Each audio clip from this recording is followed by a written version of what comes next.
Shalom, shalom, shalom. Nous vous saluons ce soir au nom puissant de notre Seigneur Jésus-Christ Nazareth. Nous sommes dans la joie de vous retrouver à ce temps de direct. Nous voulons que Dieu vous bénisse ce soir. C'est pourquoi vous tous qui nous suivez de loin comme de près, nous vous saluons. Que Dieu vous bénisse.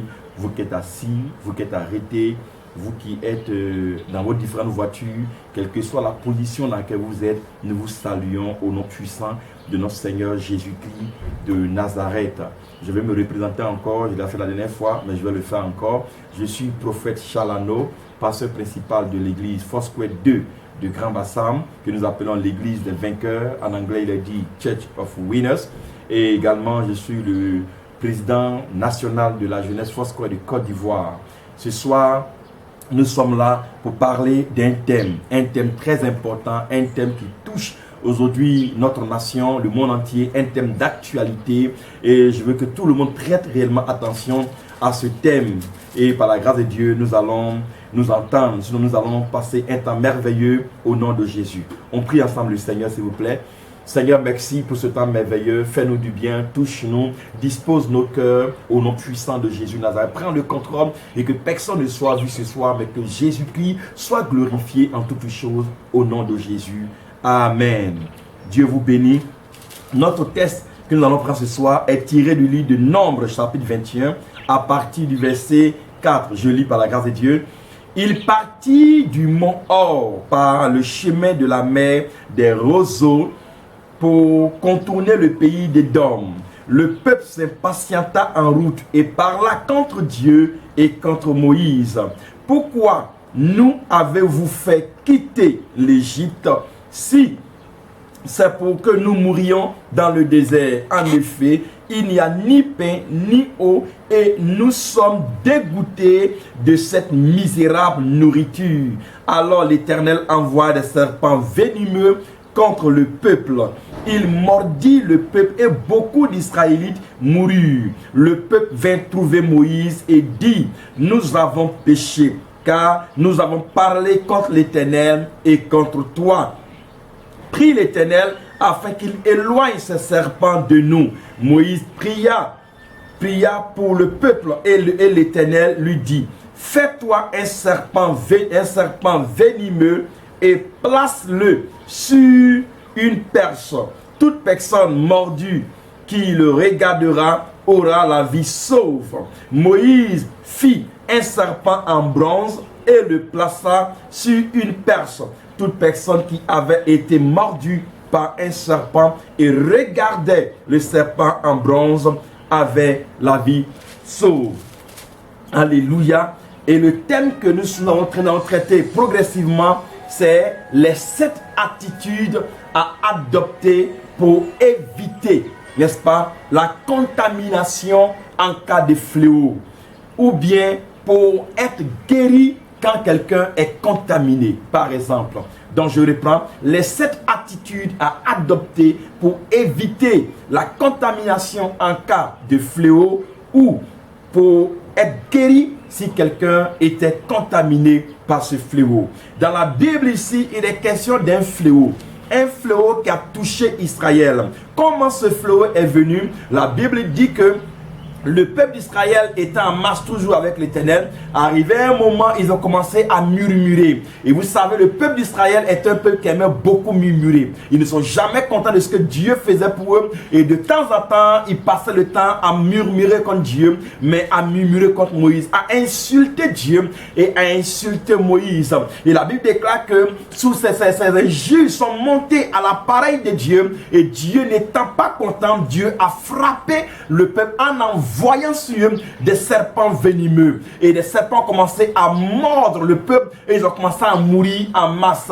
Le peuple a vu qu'ils ont fait quelque chose qui n'était pas bien devant l'Éternel. Ils sont allés voir leur leader Moïse pour dire: Moïse, nous avons péché contre Dieu, nous avons péché contre toi, donc prie l'Éternel pour que Dieu ait compassion de nous. Et la Bible déclare que Moïse pria l'Éternel. Moïse allait voir Dieu dans le secret. Il allait voir Dieu dans l'intimité. Il a dit à Dieu, Seigneur, aie compassion. Nous implorons ta grâce, Seigneur. Le peuple souffre. Et Dieu, dans sa miséricorde, a eu encore compassion du peuple. Et il dit à Moïse, pour être guéri de ce fléau qui est en train de faire ravage, dit, fais-toi, un serpent en airain, et puis place-le. Toute personne qui va regarder, n'est-ce pas, ce serpent sera guéri. Alléluia. Toute personne qui va regarder ce serpent sera guéri. Aujourd'hui, je ne vais pas parler des 7 attitudes, mais premièrement, je vais donner la définition d'un fléau. Donc, petit 1,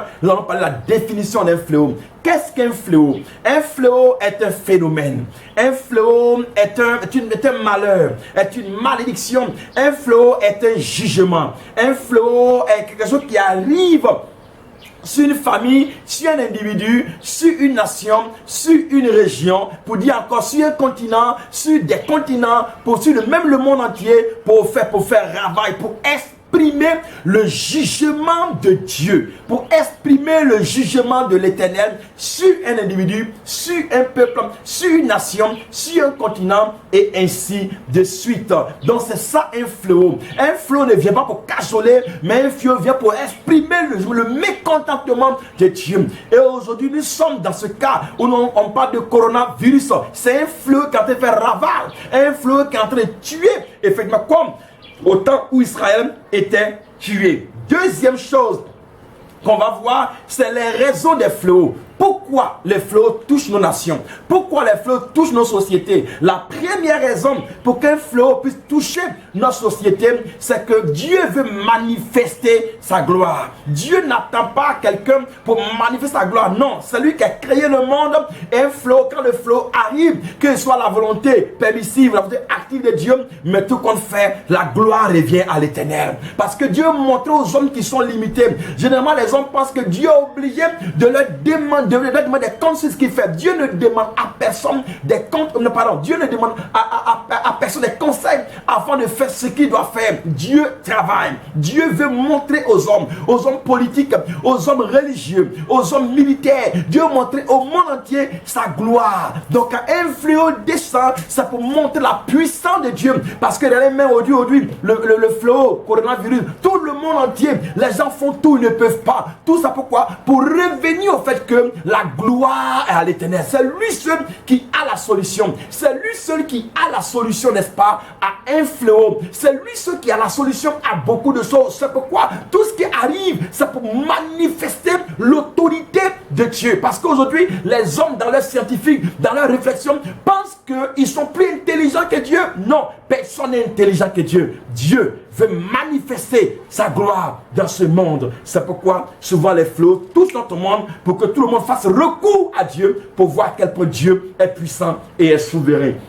Deuxième raison pour laquelle les fléaux touchent notre société, c'est pour tester la foi et la confiance que nous avons en l'Éternel. C'est pour tester notre foi. Il y a des chrétiens, il y a des hommes aujourd'hui qui ont mis leur foi dans leur argent. D'autres ont mis leur foi dans leur véhicule. D'autres ont mis leur foi dans leur foyer.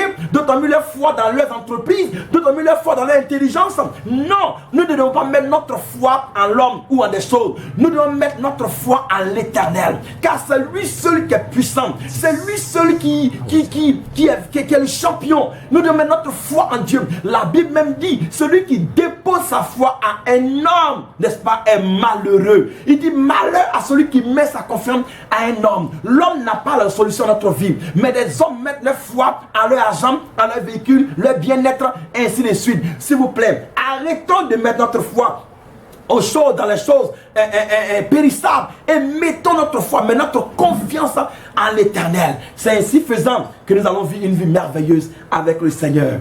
Et troisième raison pour laquelle Dieu veut réellement, les fléaux arrivent dans notre société, c'est pour que chacun fasse un mea culpa de sa vie, de sa intimité avec Dieu. C'est parce que le peuple d'Israël a péché que Dieu a envoyé le fléau des serpents brûlants. Il faut que chacun fasse un mea culpa de voir sa vie. Comment je vis? Quelle est ma vie avec le Seigneur? Quel est mon péché? Si le fléau arrive et qu'il a dévasté une nation, il faut que la nation se pose la question: est-ce que Dieu est content? Est-ce que Dieu n'est pas fâché? Il faut qu'individuellement, chacun se pose la question, est-ce que Dieu est content de ma marche avec lui? Dieu est content de mon attitude véritable avec lui? Et si nous posons la question, nous allons trouver des réponses à beaucoup de choses. Et pour terminer, la dernière raison pour laquelle les fléaux touchent nos sociétés, c'est pour que Dieu proclame son jugement. Pourquoi? Parce que nous sommes en train d'aller doucement vers l'Apocalypse, vers la fin du monde. Et tous ces fléaux qui arrivent aujourd'hui, c'est pour voir, c'est pour montrer que l'Apocalypse est en train d'accomplir. Pour dire le monde est en train d'aller à sa fin. Donc tous les gens doivent se regarder, doivent se réveiller. Réveillons-nous et voyons que le monde est en train d'aller à sa fin. L'Apocalypse a pas les fléaux. Nous vivons les fléaux. Chaque année, il y a des fléaux. Chaque 10 ans, 20 ans, 100 ans, nous vivons les fléaux. Nous sommes dans le dernier millénaire. Nous sommes en train de vivre les fléaux. Et les fléaux sont là pour nous réveiller, pour dire que le monde va à sa fin. Je vais interpeller chacun d'entre nous. S'il vous plaît, vous commencez à régler notre... Commençons nous tous aujourd'hui, nous les pasteurs et vous les fidèles, commençons à régler notre vie. Commençons à régler beaucoup de choses, à lire la parole, à nous accrocher réellement à Dieu, parce que le monde tire à sa fin. Que Dieu vous bénisse encore. Nous avons le temps prochain, nous n'avons pas le temps d'aller encore dans d'autres dimensions, mais pour l'heure, il était question de donner la définition du fléau et deuxièmement, de donner les raisons. On a parlé de 4 raisons, les raisons pour lesquelles les fléaux touchent notre société. Première raison, ça peut éclater pour que la gloire puisse éclater. Deuxième raison, ça peut tester notre foi, notre confiance en l'Éternel. Troisième raison, c'est pour que nous faisons une meilleure culpa notre vie avec Dieu. Et quatrième raison, c'est pour voir, c'est pour que nous sachions que le monde est en train de finir, l'Apocalypse est en train d'accomplir, la Bible est en train d'accomplir. Que Dieu vous bénisse, shalom à vous, que portez-vous bien. Nous avons rendez-vous encore le samedi et tous les mercredis, les samedis, suivez-nous pour nos directs. Nous sommes là pour vous écouter, pour avoir des questions, pour répondre aux questions. Que Dieu vous bénisse, que Dieu vous bénisse. Shalom, shalom, shalom.